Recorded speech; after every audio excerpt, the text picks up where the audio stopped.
Assalamualaikum warahmatullahi wabarakatuh. Saya Afifah Ismail. Di sini saya akan menjelaskan materi pertemuan ke-6 dengan mata kuliah Ekonomi Politik dengan dosen Bapak Hidatul Fajri, SAP MAP. Materi yang akan dijelaskan yaitu 1. Ekonomi politik globalisasi, peluang dan tantangan bagi Indonesia. Kedua, revitalisasi identitas kultural Indonesia di tengah upaya homogenisasi global. Ketiga, pemahaman baru globalisasi, tantangan politik abad ke-21. Dan keempat, identitas dan prospek resistensi dalam globalisasi. 1. Ekonomi politik globalisasi, peluang dan tantangan bagi Indonesia. Globalisasi ekonomi telah menjadi hard fact bagi semua negara, termasuk berlaku di negara sedang berkembang maupun di negara maju. Hard fact di sini adalah fakta yang sudah diterima kebenarannya. Semenjak keruntuhan komunisme dan berakhirnya Perang Perang Dingin awal ke-80-an, secara politik dunia memasuki periode Pax Americana, yakni semua negara itu tidak mau mereka itu harus melakukan politik adjustment, penyesuaian politik terhadap kekuasaan politik dan militer Amerika Serikat beserta sekutu-sekutunya. Sistem perekonomian neoliberal ini mengenai sistem yang pasar bebas dan perdagangan bebas yang terlembagakan ke dalam perjanjian-perjanjian internasional, khususnya ke dalam organisasi WTO sebagai wasit dalam organisasi, yang mana azas neoliberalisme ini cenderung mengabaikan keragaman kemampuan antara negara dalam level of playing field, yaitu perdagangan yang mengenai konsep keadilan. Nah, di sini globalisasi telah digerakkan oleh kebijakan-kebijakan perekonomian terbuka secara domestik dan internasional, di mana Perang Dunia Kedua, terutama satu dasar masa terakhir, itu pemerintah itu telah menerapkan sistem ekonomi pasar bebas, meningkatkan secara besar-besaran potensi produksi mereka, dan menciptakan banyak peluang baru dalam perdagangan internasional dan investasi. Globalisasi itu adalah fenomena yang sangat menjanjikan. Ekspansi perdagangan internasional dikatakan menawarkan banyak peluang, termasuk kepada orang yang miskin sekalipun, yang mana untuk memperbaiki keberuntungan ekonomi mereka. Yang mana globalisasi ini juga bisa berdampak tidak nyaman. Kebijakan yang buruk ini dapat melantarkan suatu negara ataupun sebagian besar penduduk. Oleh karena itu, banyak yang mengatakan bahwa globalisasi itu adalah fenomena yang sangat menjanjikan, yang bisa berdampak baik ataupun buruk. Yang mana globalisasi ini dalam arti empiris mengandung gejala sebagai bentuk imperialisme, sebuah kebijakan dalam sebuah negara besar dapat memegang kendali dari negara maju ke negara sedang berkembang. Semua negara, mau tidak mau, mereka harus menerima WTO sebagai badan supranasional. Selain itu, IMF itu untuk membantu bantuan moneter dan Bank Dunia untuk bantuan program pembangunan. 5 ciri yang menonjol yang layak dijadikan referensi oleh bangsa Indonesia untuk merevitalisasi nilai-nilai kebangsaan dan membangun patriotisme baru dalam menghadapi arus globalisasi dan hegemoni Barat. Pertama, itu adanya kepemimpinan yang memiliki visi, strategi, dan program yang cerdas, otentik, dan efektif direalisasikan. Kedua, adanya proses demokratisasi yang menyejahterakan rakyat dan menegakkan tata kelola pemerintahan yang efektif dan bersih. Yang ketiga, ini pembangunan ekonomi berbasis sumber daya. Keempat, itu kemampuan merektualisasikan nilai agama, tradisi, nilai lokal dengan proses akselerasi industrialisasinya. Kelima, itu konsensus Canadian and Democratization Process, itu menciptakan konsensus melalui bersama-sama dengan permasalahan yang terjadi. Berbeda dengan demokrasi yang ada di barat itu meningkatkan kemampuan dalam pengelolaan konfliknya. 2. Revitalisasi identitas kultural Indonesia di tengah upaya homogenisasi global.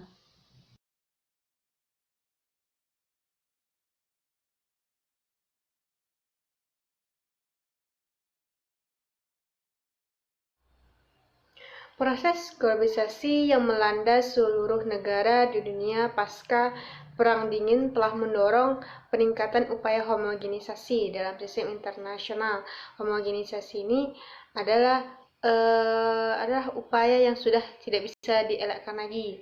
Yang mana di era Perang Dingin, sistem internasional terpolarisasi dalam dua blok.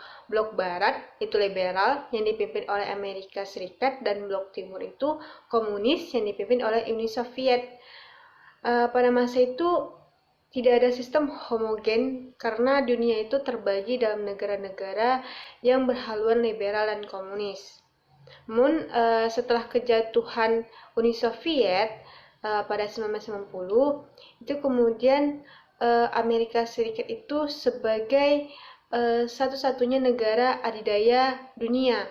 Polarisasi dua blok tadi berubah menjadi homogenisasi kekuatan hegemonik. Hegemon ini bisa dikatakan kepemimpinan atau kekuasaan. Globalisme sendiri merupakan jaringan antar negara-negara di dunia yang terhubung secara interdependensi dalam jarak yang melintasi benua. Yang mana salah satu bentuk globalisme ini yang ditingkatkan oleh globalisasi adalah sosial dan kultural.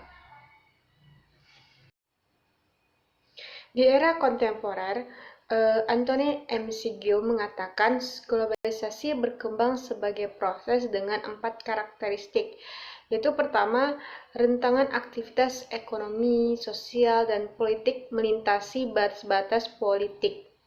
Yang kedua, intensifikasi.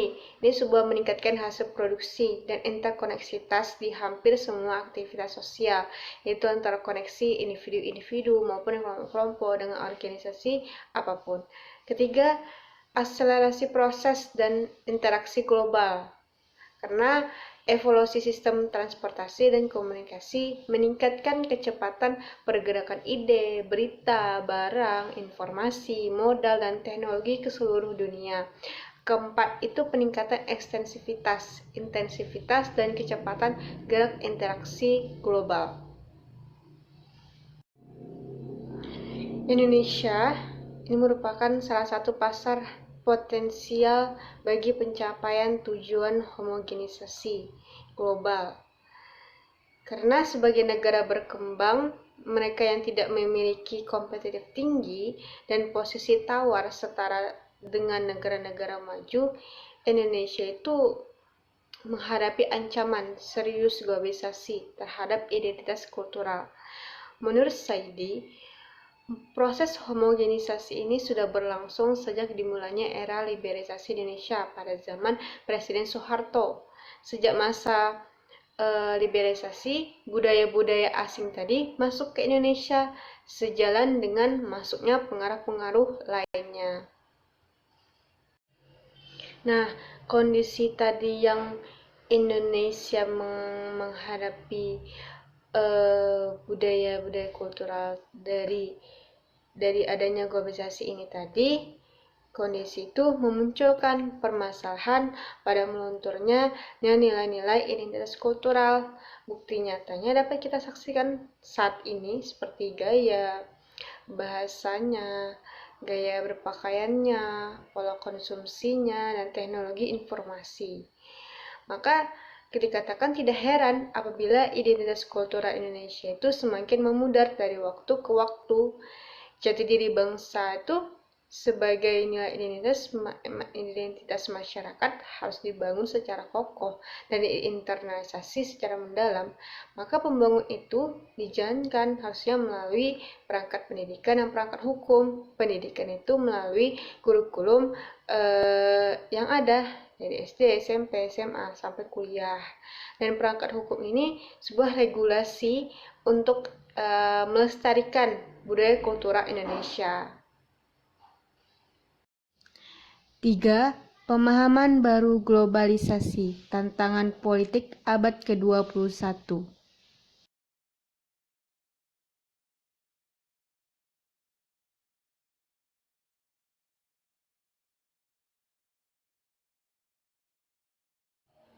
Kate berpendapat pengetahuan tentang sifat anarki politik internasional membuat setiap negara menjadi sangat terobsesi dengan kemampuan untuk mengamankan dirinya, yang melahirkan dilema keamanan, di mana suatu negara merasa harus menaikkan terus tingkat keamanannya karena melihat negara lain meningkatkan kemampuannya untuk mengamankan suatu negara.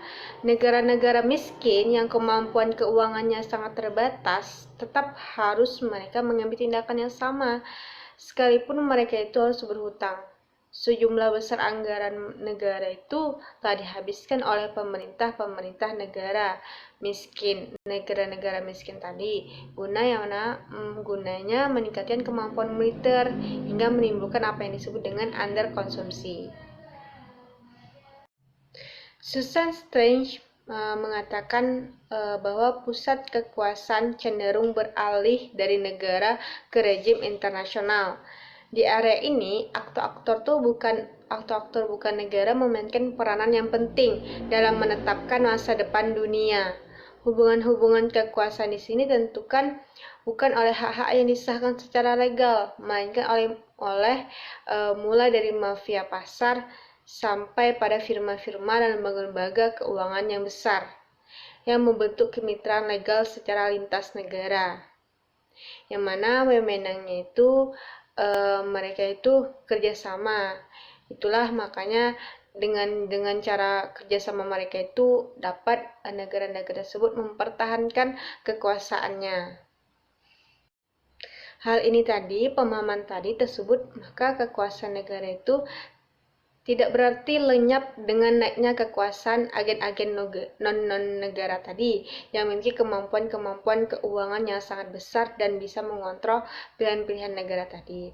Sebaiknya negara-negara itulah yang merasa perlu untuk memelihara partisipasi mereka untuk mendukung kekuasaan miliknya. Strange memperingatkan bahwa globalisasi menghadirkan 3 bentuk dilema keamanan. Pertama itu tuh ekonomi, yang kedua lingkungan, yang ketiga itu politik. Teori-teori democratic peace ini, teori perdamaian demokratik ini mengacu kepada zona atau wilayah negara-negara yang damai, yang mana pada asumsinya demokrasi itu cenderung memilih damai ketimbang perang, dan menganjurkan juga bahwa konsep kesaling ketergantungan ekonomi untuk mewujudkan perdamaian internasional, yang mana tindakannya ini kesaling ketergantungan ekonomi tadi ini membantu untuk melahirkan perdamaian di antara negara-negara yang memakai sistem demokrasi. 4. Identitas dan prospek resistensi dalam globalisasi.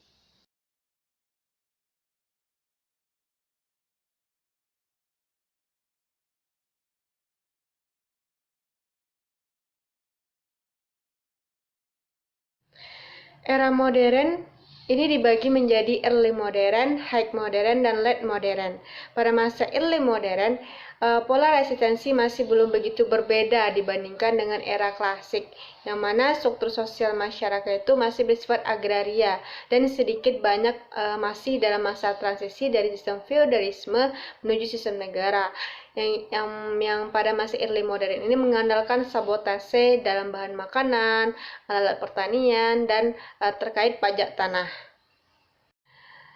Selanjutnya itu era high modern. Setelah adanya revolusi industri ini mendorong adanya perubahan struktur sosial dalam masyarakat dari bentuk agraria menuju bentuk industri.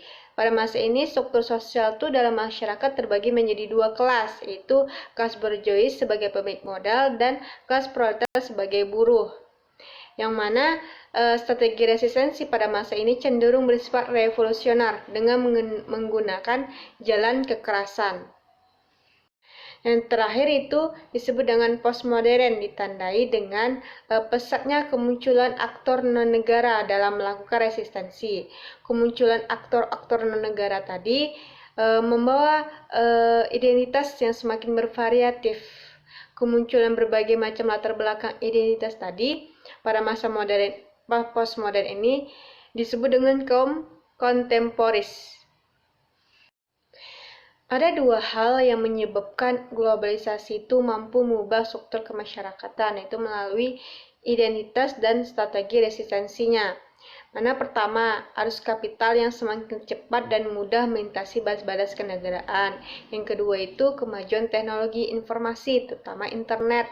Karena kemajuan teknologi ini menyumbang intensifikasi komunikasi antar seseorang di berbagai belahan dunia. Yang tadi pada masa pola resistensi yang menggunakan kekerasan tadi pada kaum borjuis dan proletar itu mulai sudah ditinggalkan, yang mana mereka itu dilakukan lebih lunak atau yang dikatakan menggunakan model submit, boikot produk-produk tertentu serta aksi turun ke jalan secara serempak di dunia. Dalam melakukan resistensi ini kita memerlukan toleransi lepas dari apapun latar belakang manusia tersebut. Yang mana menurut Derrida itu menambahkan bahwa salah satu poin penting dalam terciptanya commonality adalah forgiveness. Forgiveness dalam hal ini tidak hanya berarti kita mengalah terhadap apapun yang dilakukan orang lain secara buta, tetapi lebih kepada forgiveness of difference. Sekian dari materi pertemuan ke-6. Jika ada salah tutur kata yang salah, saya mohon maaf. Terima kasih.